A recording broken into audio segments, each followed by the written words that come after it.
এই যে গুমের মাধ্যমে হাজার হাজার মানুষকে সাদা পোশাকধারী বলেন বা পোশাকধারী বিভিন্ন বাহিনী এসে তুলে নিয়ে যেত এবং তারপর তারা কোনোদিন আর ফিরে আসতো না। অধিকাংশই ফিরে আসেনি। কেউ কেউ ফিরে এসেছেন যাদেরকে সুনির্দিষ্ট কিছু মামলায়, একই প্যাটার্নের কিছু মামলায় তাদেরকে আটক দেখানো হয়েছে। কাউকে গুলি করে ফেলে রাখা হয়েছে, কাউকে কয়েকজনকে স্বৈর শাসকের অবসান হওয়ার পরে, শাসনের অবসানের পরে যারা আয়না ঘর থেকে বা এই গুম ঘর থেকে তারা ফেরত এসেছেন।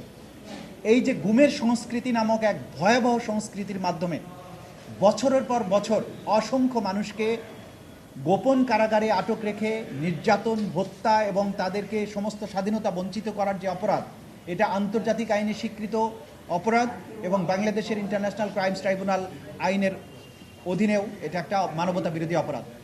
সেই অপরাধটা সংগঠিত হয়েছিল তদানীন্তন প্রধানমন্ত্রী শেখ হাসিনার প্রত্যক্ষ নির্দেশে, পরিকল্পনায়, এবং সেই সময়ে সরকারের যে সমস্ত বাহিনীগুলো ছিল, পুলিশ থেকে শুরু করে বিভিন্ন গোয়েন্দা বাহিনী, তারা সবাই এগুলোর সাথে বিভিন্ন এই বাহিনীর কিছু কিছু সদস্য যাদেরকে প্রলোভন দেখিয়ে, প্রমোশনের লোভ দেখিয়ে, বিদেশে পাঠানোর লোভ দেখিয়ে, নানানভাবে পুরস্কৃত করে পদক দিয়ে তাদেরকে দিয়ে এই সংঘবদ্ধ, সিস্টেম্যাটিক, ওয়াইড স্প্রেড এই অপরাধগুলো করা হয়েছিল।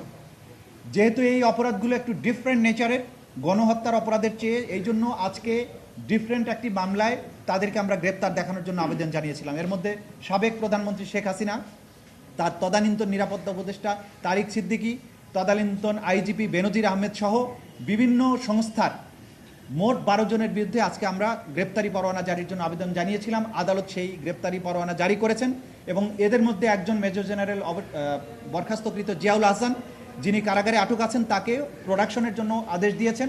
আগামী 12 ফেব্রুয়ারি তাদেরকে এই আদালতে গ্রেপ্তার হওয়া মাত্র তাদেরকে প্রডিউস করতে হবে। আগামী 12 ফেব্রুয়ারি এই মামলার পরবর্তী দিন ধার্য করা হয়েছে, যেদিন যদি তদন্ত রিপোর্ট আসে, তদন্ত রিপোর্ট দাখিল হবে, অথবা এই গ্রেপ্তার সংক্রান্ত রিপোর্ট দেওয়ার জন্য আইন শৃঙ্খলা রক্ষাকারী বাহিনীর প্রতি নির্দেশ দিয়েছেন। এই অপরাধের সাথে যারাই জড়িত থাকুক, তারা কেউ রাষ্ট্রের চেয়ে বড় না, কেউই আইনের ঊর্ধ্বে নয়। সুতরাং আমরা বলেছি, আমরা খুঁজছি অপরাধ, আমরা খুঁজছি অপরাধী। আমরা দেখব না কে কত বড়, কে কোথায় চাকরি করেন, কার কি পজিশন।